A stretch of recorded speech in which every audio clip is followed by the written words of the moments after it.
안녕하세요. 동갑내기 남자친구와 결혼을 앞두고 있던 20대 여성입니다. 세상에 돈 싫어하는 사람이 어디 있겠어요. 저도 돈 좋아합니다. 그렇지만 남의 돈을 막무가내로 탐내는 것은 안 된다고 생각합니다. 그런데 제가 사랑하는 사람의 가족들이 딱 그런 사람들이더라고요.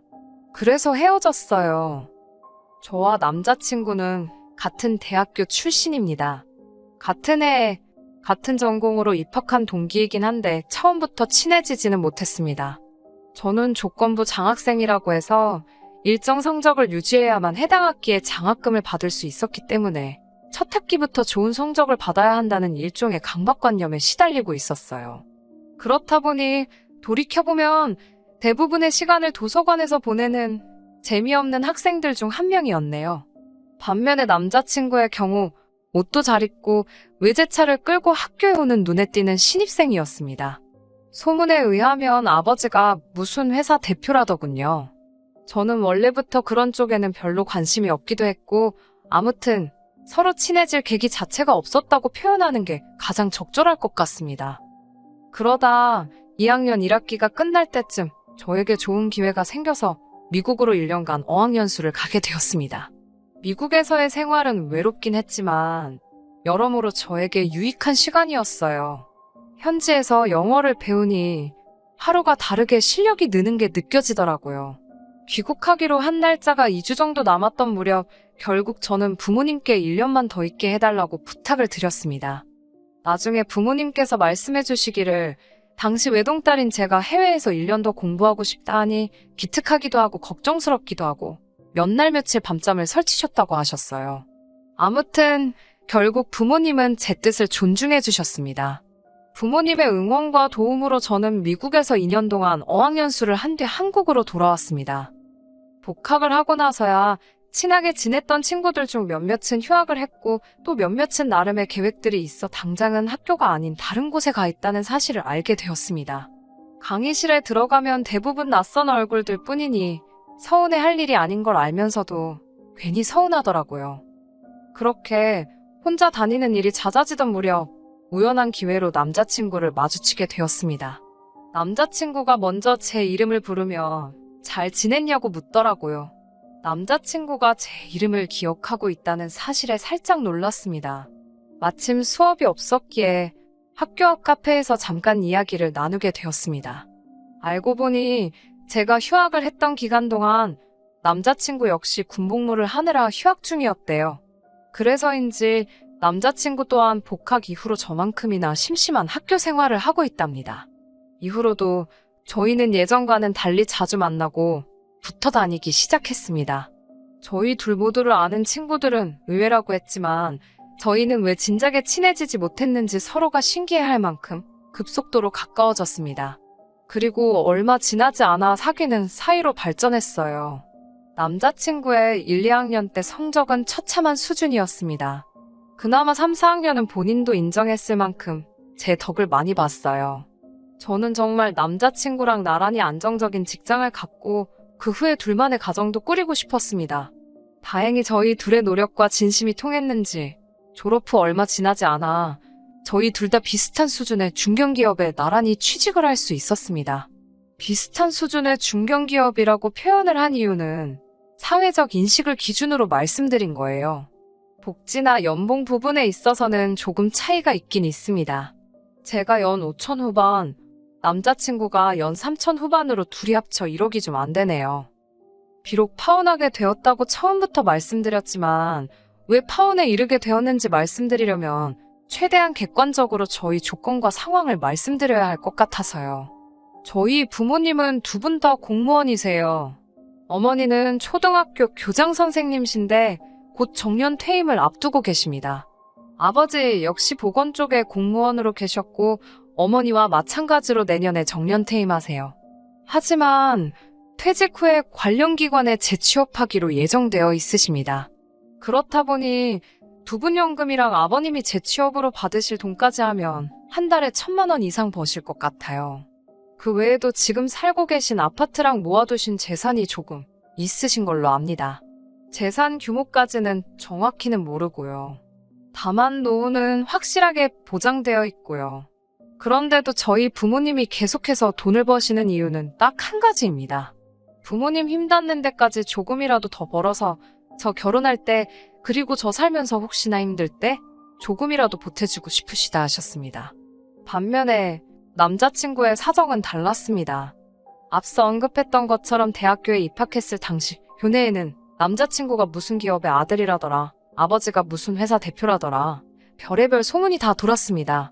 추측컨대 남자친구도 딱히 그런 소문을 바로잡으려 하지 않았기 때문에 소문은 시간이 지날수록 걷잡을 수 없을 만큼 커져갔던 것 같아요. 명품이류에 외제차 타고 통학하는 신입생은 흔치 않으니까요. 저 역시 남자친구와 사귀기 전엔 그 소문을 어느 정도 믿었습니다. 그리고 결론부터 말하자면 반은 맞고 반은 틀리다였어요. 남자친구의 아버지는 중소기업의 월급 사장이었습니다. 아버님께서는 젊은 시절에 취득하신 특수 자격증으로 어느 중소기업에서 소위 자격증을 빌려주시고 사장이라는 직함을 받으신 분이셨습니다. 그에 걸맞는 예우로 비교적 적지 않은 월급과 차를 제공받으셨고요. 하지만 남자친구와 결혼 이야기가 나오기 시작했을 때 남자친구가 저에게 한 가지 사실을 털어놓았습니다. 솔직히 말하자면 자기가 알기로는 집에 목돈이 없다고 하더라고요. 집안 재정 상황이 그렇게 된 데에는 그럴 만한 사정이 있다면서 들려준 이야기는 충격적이었습니다. 부끄러운 이야기지만 남자친구가 중학생이던 시절 아버님께서 다른 여자분과 부적절한 관계를 맺으셨답니다. 뒤늦게 그 사실을 알게 되신 어머님께서는 큰 충격과 배신감에 한동안 무척 힘들어하셨고요. 그 이후로 어머님은 아버님께 복수를 하신다면서 아버님이 돈만 벌어오시면 벌어오시는 족족 다 써버리셨답니다. 싸구려 물건이건 명품이건 가릴 것 없이요. 심할 때는 구입한 물건이 택배로 도착해도 몇 날 며칠 뜯어보지도 않을 때도 있다고 했습니다. 대학교 신입생 시절 남자친구가 입고 걸치고 오던 것들도 남자친구가 좋아서 산 것들이 아니라 어머님이 거의 반강제로 사다 입힌 거나 다름없다고 했어요. 차는 솔직히 아버님은 안 된다고 하셨지만 자기가 그냥 몰래 끌고 나왔던 거라고요. 그때는 남자친구도 어린 나이였기에 주변 또래들의 부러워하는 시선이 싫지만은 않더랍니다. 게다가 막상 실제로 누가 찾아와서 이러쿵저러쿵 따지지도 않았을 뿐더러 그다지 궁금해하지도 않는 눈치였다고요. 그렇다 보니 의도치 않게 저를 속이게 되었다며 늦게나마 저에게 미안하다 했습니다. 아무튼 솔직한 심정으론 남자친구의 부모님이 경제적으로 여유가 있으신 분들이라면 좋았겠지만 아니라고 해도 저에게 큰 문제가 될 것은 없었습니다. 주변 사람들이 말하기를 안 주고 안 받는 것도 괜찮다고 했거든요. 이런 생각을 할 때만 해도 진지하게 결혼 이야기가 나왔던 시기도 아니었고요. 하지만 사귄 지 4주년이 되던 날 저는 예상치 못했던 프로포즈를 받게 되었어요. 결혼 이야기가 나온 뒤 처음으로 남자친구 부모님께 인사를 드리기 위해 남자친구 집으로 향했어요. 제법 오랜 시간 동안 연애했지만 남자친구 부모님께 인사를 드리는 건 이번이 처음이었습니다. 사실 남자친구가 몇 번이나 어머님 아버님과 식사 자리를 만들어 보려고 노력했던 걸로 알고 있어요. 하지만 그때마다 남자친구보다 8살 많은 누나가 뭐가 그렇게 급해서 안달이냐며 남자친구에게 무안을 준다고 하더라고요. 지난해에도 아버님 생신이라고 해서 간단하게 인사만 드리려고 했는데 또 그 소리를 하더라는 이야기를 듣고는 저도 기분이 좋지만은 않았어요. 남자친구는 누나와 사이가 좋은 편은 아니었습니다. 남자친구의 누나는 질투가 많고 충동적인 성격이라는 게 남자친구의 설명이었어요. 남자친구의 누나는 고등학교 졸업 후 추가 합격으로 운 좋게 그나마 전문대학에 합격하긴 했지만 그나마도 1년을 채 다니지 못하고 가족들과 상의도 없이 때려쳤답니다. 그 이후로 아르바이트를 전전하다 언젠가부터 네일아트를 하겠다며 가게를 차려달라고 그렇게 아버님을 들들 볶았나 봐요. 견디다 못한 아버님이 대출을 받아 가게를 차려주셨는데 가게에서 손님들과 싸울 줄 누가 상상이나 했겠어요? 거기다가 음주운전으로 사고까지 내면서 이런저런 합의금으로 그나마 아버님이 얼마 쥐고 계시던 돈도 다 써버리고 퇴직금까지 미리 갑을 받으셨다는 걸 알았을 때는 남자친구도 정말 화가 나서 돌아버리는 줄 알았대요. 그러니 남자친구의 입장에서도 아무리 피를 나눈 형제일지라도 누나가 곱게 보일 리는 없었겠지요. 아무튼 이런 대략적인 상황을 아는 상태에서 남자친구의 식구들을 만나러 가게 되었습니다. 저나 남자친구나 반대 방향이긴 해도 서울에 살고 있었기 때문에 찾아가는 길이 어렵지는 않았어요. 저도 다른 사람들처럼 화과자에 꽃바구니를 준비했습니다. 남자친구의 집은 평범한 30평대 아파트였어요. 도착하니 어머님 아버님께서 반갑게 맞아주셨습니다. 어머님은 당신이 어제 시간이 없어 제대로 준비를 못하셨다며 그냥 있는 반찬이랑 대충 한 끼 먹자고 하셨습니다. 대신 다음에는 더 맛있는 거 먹으러 가자고 하셨어요. 제가 원래 반찬 투정을 하거나 입이 까다로운 사람은 아니에요. 하지만 식탁을 쓱 보니까 국이나 찌개는 고사하고 마른 밑반찬 몇 가지에 계란 후라이가 전부더라고요.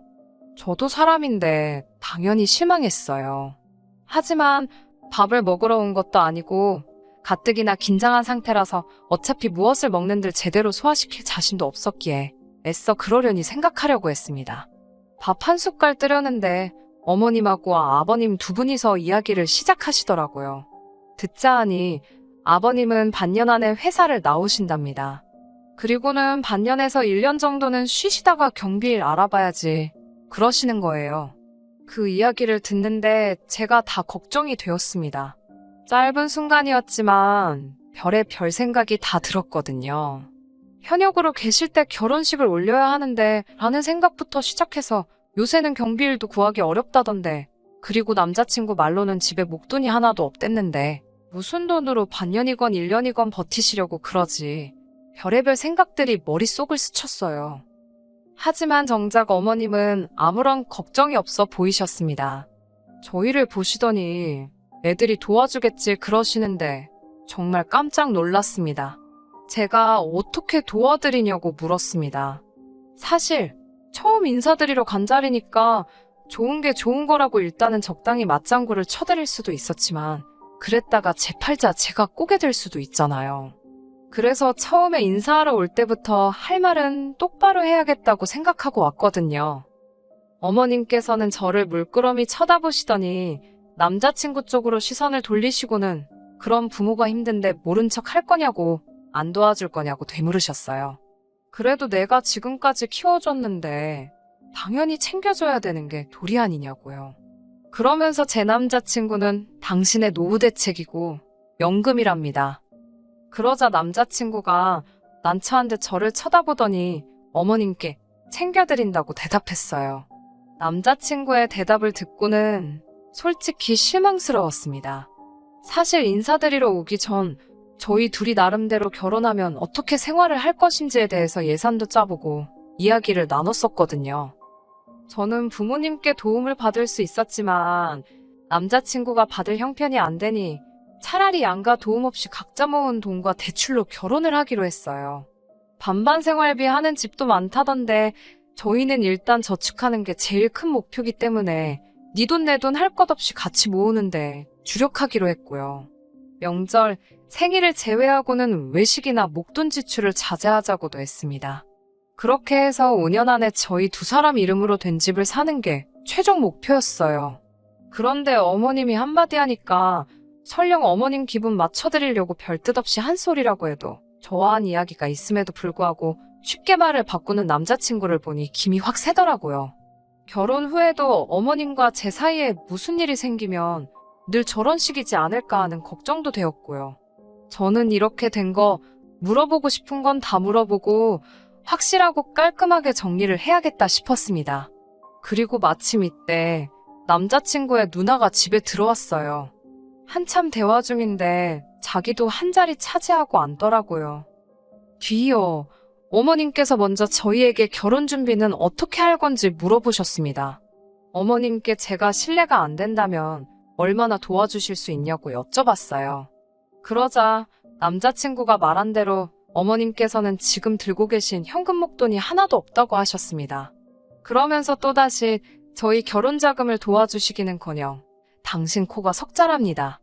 아버님이 경비일을 하게 된다고 해도 건강상 일주일에 3일 정도밖에 못 하실 거라서 한 달에 200이 안 되게 벌어올 텐데 그동안 쓰던 가락이 있어서 이제 어떻게 생활을 해야 할지 감이 안 오신다고요. 그 말씀을 하시면서 저희를 번갈아 쳐다보셨습니다. 그리고는 설마 부모를 모른 채 하겠냐며 둘이 합쳐서 한 달에 한 500은 버냐고 물어보셨어요. 그러더니 100만 원만 주면 된답니다. 순간 제 귀를 의심했어요. 어머님께서 저희더러 한 달에 100만 원씩 달라시더군요. 제가 어머님께 어머님도 이참에 나가서 소일거리라도 해보시는 건 어떠냐고 물었습니다. 당시 남자친구 어머님은 저희 부모님보다 한참 어리셔서 60도 안 되셨거든요. 밖에 나가보시면 60 넘어서 현역으로 일하시는 분들 많으시다고 하니까 저더러 심보가 고약하답니다. 돈 얘기 좀 했다고 바로 시어머니 될 사람한테 나가서 돈 벌라는 애가 어딨냐고요. 내가 네 돈 달래든 내 아들한테 받으면 된다며 버럭하시는 어머님을 보는데 한숨이 절로 나왔습니다. 제 돈이건 어머님 아들 돈이건 저희 둘이 결혼하면 부부의 공동자금이라고 설명을 드려도 그건 당신 알 바가 아니랍니다.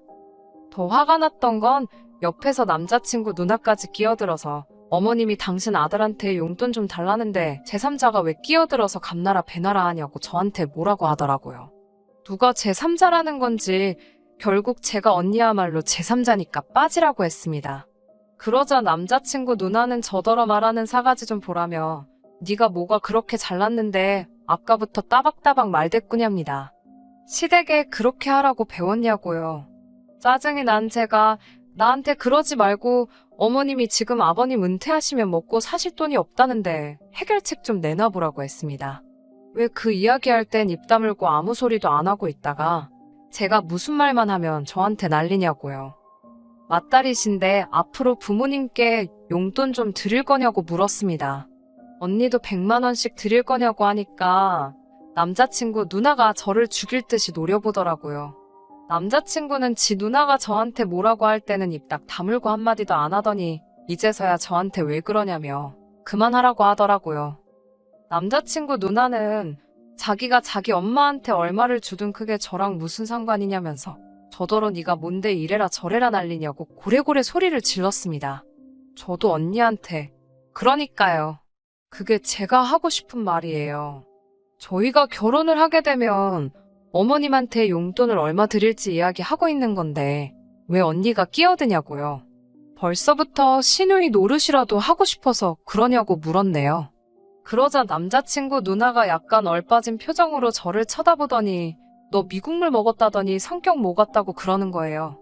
뜬금없이 미국 이야기가 왜 나오나 싶어서 순간 저도 벙쪘습니다. 남자친구도 왜인지 놀래서는 자기 누나한테 그 소리를 지금 왜 하냐고 말리더라고요. 그러니까 그 누나가 제 남자친구를 보면서 너 찝찝해 했잖아. 네 여자친구가 너 만나기 전에 미국에서 혼자 살았다고 집에 남자 몇이나 들였을지 모르겠다면서 걱정했잖냐고 소리를 빽빽 지르더라고요. 그 이야기를 듣는데 너무 충격적이었습니다. 연애 초반에 남자친구가 미국 생활은 어땠냐고 몇 번 묻기는 했는데 그냥 괜찮았다고 가볍게 이야기하고 넘겼거든요. 속으로 그런 생각을 하는 줄도 모르고요. 오늘 하루 종일 들었던 그 어떤 말들보다 남자친구의 속내를 알게 된 게 가장 슬프고 속상하고 이 결혼은 못하겠다 싶었습니다. 주섬주섬 제가 사갔던 화과자를 챙기고 자리에서 일어나는데 남자친구가 저를 잡더라고요. 그런 게 아니라면서 한다는 말이 아주 가관이었어요. 요새 여자들이 문제랍니다. 다들 해외만 나가면 외국 남자들하고 어쩌고 저쩌고 내가 사랑했던 남자가 그런 사고방식을 가지고 있었다니 온몸에 소름이 다 끼치는 기분이었어요. 더는 상대도 해주기 싫어서 남자친구한테 돈 많이 벌어서 네 부모나 챙기고 살려고 했어요. 지 방문 밖으로 한 발자국도 나가본 적 없는 여자 만나라고요. 그 와중에 어머님이 제 손에 들린 화과자를 뺏으려 들길래 환불할 거라고 했습니다. 이런 집에 단돈 몇만 원도 쓰기 싫다고요. 어머님은 윗사람들이 몇 마디 듣기 싫은 소리 좀 했다고 이렇게 큰 소리를 내고 예의가 없냐며 결혼 허락 받으러 온 사람 태도가 이게 뭐냐고 저에게 끝까지 뭐라고 하시더라고요. 그런 어머님께 저는 더 드릴 말씀도 없고 오늘 제가 한 행동에 대해서 일말의 후회도 없다고 했습니다. 절대로 댁의 아드님보다 제가 뭐 하나 부족한 것도 없고 저희 부모님마저 어머님 아버님보다 여러모로 나으신 분들이라고요. 아드님 앞길 망쳐놓으신 거 두고두고 아드님께 미안해하시면서 사시라고 했습니다. 뒤따라 나온 남자친구는 저에게 정말 미안하다면서 이렇게 가면 어떡하냐고 저를 붙잡았어요. 하지만 남자친구가 그럴수록 이상하리만치 제 마음은 차게 식었습니다. 그리고 이대로 가면 제 속이 화병으로 문드러질 것 같아서 남자친구 가족들에게 덕담 한마디씩 해줬습니다.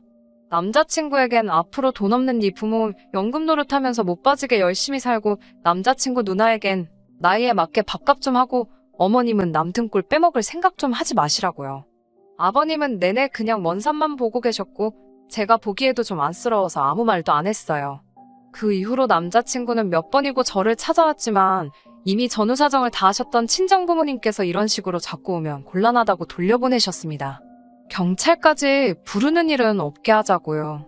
남자친구는 자기 인생의 진정한 사랑은 저뿐이라면서 언제든 마음이 풀리면 돌아와 달라지만 그럴 일은 없을 거예요.